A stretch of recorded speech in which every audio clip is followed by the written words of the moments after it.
아마 우리에게 가장 익숙한 텍스트 중 하나일 텐데요. 바로 창세기입니다. 오늘 우리는 이 고대의 이야기를 완전히 새로운 언어로 한번 읽어보려고 합니다. 정보 이론과 신경망의 관점, 이른바 시냅스 우주론의 시각으로 말이죠. 신의 말씀이 아닌 하나의 거대한 정보 시스템 설계도로서 창세기를 다시 들여다보겠습니다. 태초에 하나님이 천지를 창조하시니라. 세 장에서 가장 유명한 문장 중 하나일 겁니다. 우리는 보통 이 문장을 우주가 시작된 어떤 특정 순간에 대한 기록으로 당연하게 받아들여 왔습니다. 그런데 만약 이 문장이 시간에 대한 이야기가 아니라 구조에 대한 설명이라면 어떨까요? 어떤 시작점이 아니라 시스템이 작동하는 기본 원리를 선언하는 것이라면 말입니다. 바로 이 질문에서부터 우리가 알던 모든 것이 달라지기 시작합니다. 자, 그럼 먼저 태초라는 단어부터 다시 들여다봐야겠습니다.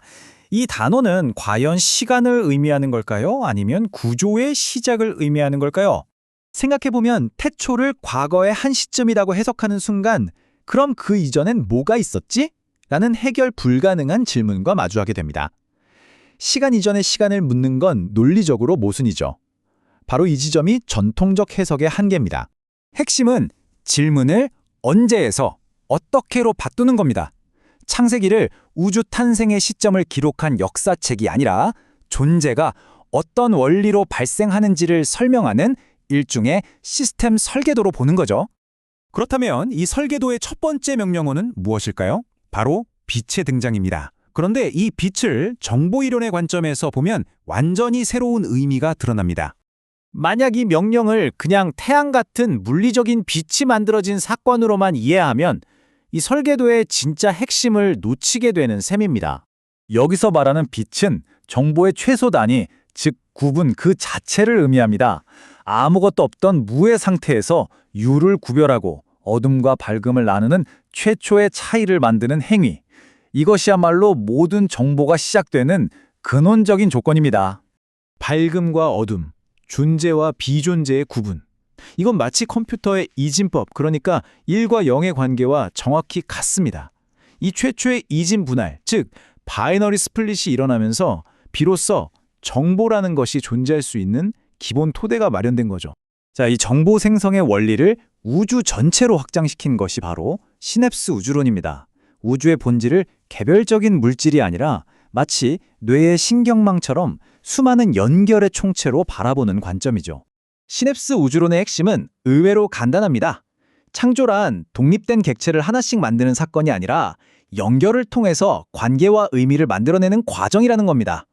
중요한 건 개별 사물이 아니라 그들 사이의 연결이라는 거죠. 우리 뇌를 생각해보면 이 비유가 아주 명확해집니다.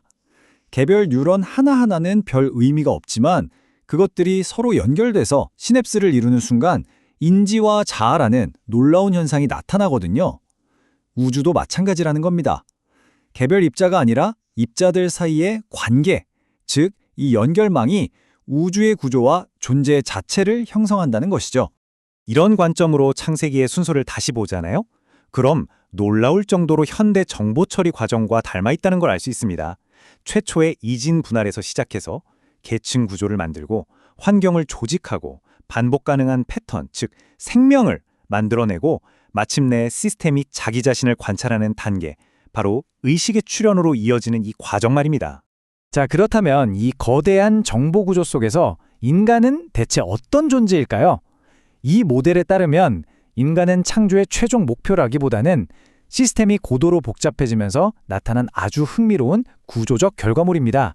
다시 말해 인간은 창조 피라미드의 꼭대기에 있는 특별한 존재가 아니라는 뜻입니다. 거대한 네트워크의 한 노드처럼 기능하는 거죠. 복잡한 정보 시스템이 발달하면서 자연스럽게 나타난 결과물인 셈이고요. 이 관점에서 인간의 역할은 아주 명확해집니다. 인간은 우주라는 이 거대한 시스템이 자기 자신을 관찰하고 또 인식하게 만드는 일종의 인터페이스라는 겁니다. 그럼 이런 질문이 나올 수 있죠. 하나님의 형상대로 인간을 창조했다는 이 유명한 구절은 그럼 어떻게 이해해야 할까요? 이 구절 역시 완전히 새로운 의미를 갖게 됩니다. 여기서 말하는 형상은 우리가 생각하는 그런 물리적인 모습이 아닙니다. 그건 바로 패턴을 인식하고 새로운 패턴을 만들어내고 심지어 그 과정 자체를 자각할 수 있는 그런 추상적인 정보 처리 능력을 뜻하는 거죠. 우주가 스스로를 되돌아볼 수 있는 능력, 바로 그것입니다. 자, 이 해석이 우리에게 던지는 가장 중요한 통찰은 아마 이것일 겁니다. 창조는 과거에 끝난 단 하나의 사건이 아니라 바로 지금 이 순간에도 계속되고 있는 현재 진행형의 과정이라는 사실 말이죠. 네, 창조는 이미 완료된 이벤트가 아니에요. 우리가 무언가를 인식하고 새로운 관계를 맺고 의미를 찾아내는 그 모든 순간, 그게 바로 실시간으로 일어나는 창조, 다시 말해 시냅스가 생성되는 과정인 셈입니다. 결국 이 시냅스 우주론이 우리에게 말하는 건 이겁니다. 존재라는 건 어떤 고정된 실체가 아니라 연결과 패턴의 결과물이라는 것. 그리고 우리가 아는 이 세계와 우리 자신조차도 결국엔 수많은 관계들이 빚어낸 산물이라는 거죠. 이 관점에서 본다면 우리가 발 딛고 서 있는 이 우주는 어쩌면 단단한 물질의 집합이 아닐지도 모릅니다. 마치 뇌의 시냅스처럼 무수한 연결로 이루어진 거대한 정보 구조 그 자체일 수 있다는 거죠. 자, 그렇다면 지금 여러분이 보고 느끼고 생각하는 이 세계의 진짜 모습은 과연 무엇일까요?